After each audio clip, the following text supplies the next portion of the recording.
Praise the lord. దేవుడు మిమ్మల్ని దీవించుగాక. ఈ దినం వాగ్దానము, నీవు నీరు కట్టిన తోట వలెను, ఎప్పుడును ఊపుచుండు నీటి ఊట వలె ఉండేదవు. యెషయా గ్రంథము 58వ అధ్యాయము 11వ వచనం.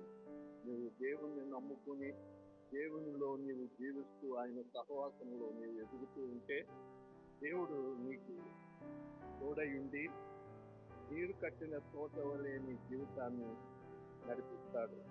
నీ జీవితం ఎన్నడూ కూడా ఉండిపోదు, ఆగిపోదు. దేవుడు నిన్ను చిక్కలో దీవించి ఆశీర్వదించి వాడై ఉన్నాడు.